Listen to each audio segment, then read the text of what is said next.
Welcome to This Explainer. Today, we're diving into a pretty incredible journey through the English language. We're going to build your skills from the ground up.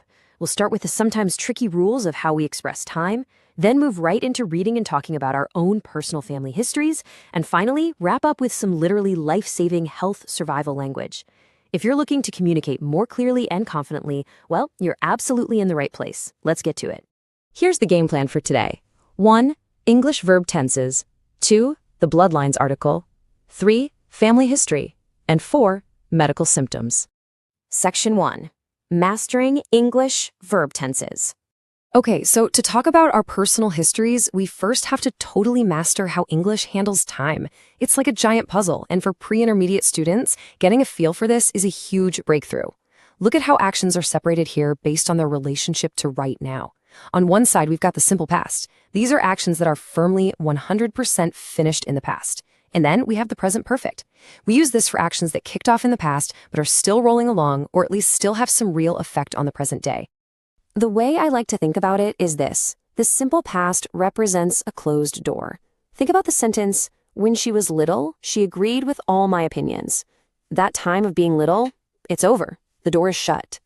But the present perfect, that leaves the door wide open to right now.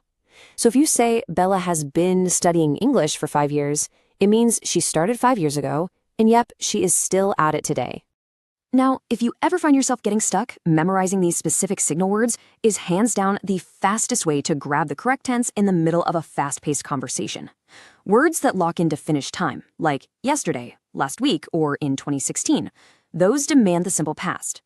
On the flip side, adverbials of unfinished time, words like ever, so far, or since I was a child, those are your bright red flags. When you see or hear those, boom, you need the present perfect. Now, for any educators out there, visual aids are an absolute game changer for teaching this. A great way to start is even simpler. Compare the simple present, which we use for everyday facts and daily habits, right alongside the simple past. You could use a comic strip where a character says, "It rains a lot here," showing a present fact, versus "I cleaned my car yesterday," for a finished past action. Combining visual cues like that with a signal words worksheet is just a fantastic way to bridge the gap as students shift their brains between present, past, and perfect tenses. And here's how this all comes together in the real world. Imagine a gap fill activity where a parent is checking up on a kid's homework. The parent asks, "Have you done your math homework yet?"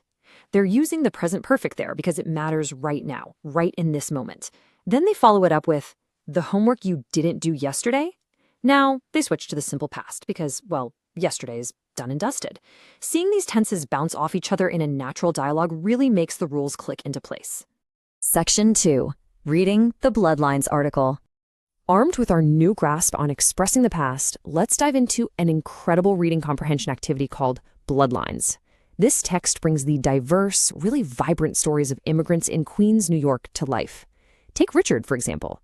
His great-grandfather Tomas fled Poland when he was just 15, ran off to Belgium to get away from a stepmother he didn't exactly get along with, and eventually found himself working on the railroads in California before miraculously reuniting with his brother in New York. Crazy, right? Then there's Tanya. She's a first-generation doctor whose parents emigrated from Jamaica. Her dad actually studied day and night to transition from a nurse back in Jamaica to a doctor in the US, and that gave her this incredibly strong work ethic.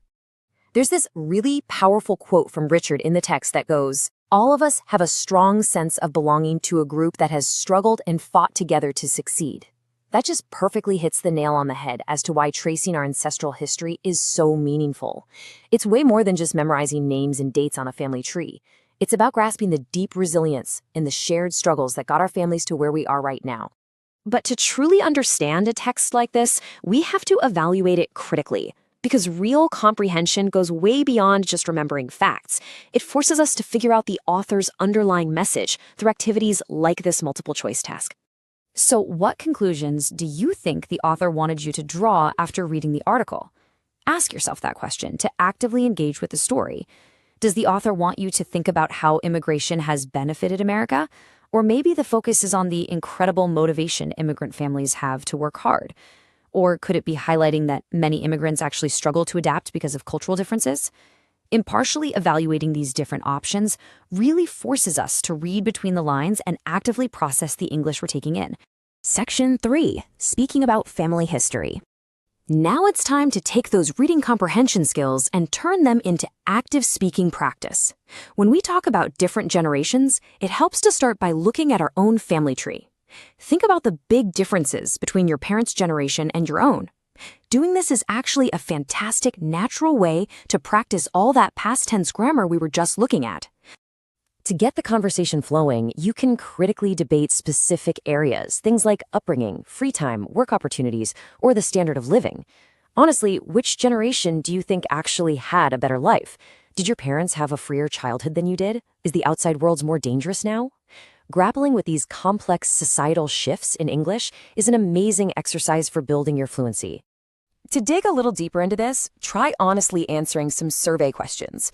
For instance, do you spend time with your family out of a strict sense of duty, or is it because you truly want to? Has your family directly influenced your career path? Kind of like how Tanja followed her parents right into the medical field. And hey, speaking of the word sense, there's a vocabulary activity here that is absolutely vital. The English language uses this word in so many different ways. Mastering common phrases like having a sense of belonging, lacking a sense of direction, relying on common sense, or acting out of a sense of duty will make your spoken English sound so much more natural and native-like. It's a real game changer. Section 4. Describing medical symptoms clearly. Because let's be honest, knowing grammar is fantastic, but knowing how to explain exactly what is hurting to a medical professional is literal survival language. This includes everything from a mild temperature to emergency signs like severe chest pain. So, what are some common signs or feelings associated with a fever? If you or a family member gets sick, you need to be able to answer this accurately. Just saying, "I feel hot," is almost never enough information for a proper diagnosis. A fever is way more than just having flushed cheeks. It's a total roller coaster of physical sensations. It's kind of wild, but when your temperature is actually rising, you might experience severe chills and shivering. You literally feel freezing cold. Then come the body aches, which people often describe as feeling like I've been hit by a truck. It also brings dehydration, profound fatigue where you are just completely wiped out, and usually a total loss of appetite. Knowing the specific terms for these feelings is incredibly empowering when you're at the doctor's office. Medical English also requires a lot of precision. Take coughs, for example. It is deeply important to clearly distinguish between the different types. A dry, non-productive cough is this tickly, irritating feeling that doesn't produce any mucus or phlegm. It just feels like something is stuck in the back of your throat. A wet, hacking cough, on the other hand, sounds completely different and usually points to a totally different type of infection. Communicating that one detail clearly can completely change your treatment plan. Another crucial symptom you absolutely must be able to describe is nausea. You need to be able to identify the situations and those distinct, awful physical sensations in your stomach that make you feel like you need to vomit. Being able to explain exactly what triggers it can drastically help a doctor figure out what's really going on. Is it triggered by food, motion, weird smells? You need the vocabulary to express the whole shebang. And that brings us right back full circle. By mastering these foundational grammar rules of time, analyzing complex, diverse immigrant stories, and learning highly precise medical vocabulary, you are actively empowering yourself in every practical aspect of the English language. You aren't just memorizing rules from a textbook anymore. You are equipping yourself to navigate life's real challenges. So how will you use your newfound understanding of English verb tenses to tell your own family's unique history today? I want to leave you with that question to really encourage you to step out and practice. Language is a tool meant to be used to connect with people. So go out there, use these tools to tell your story and confidently navigate the world. Thank you so much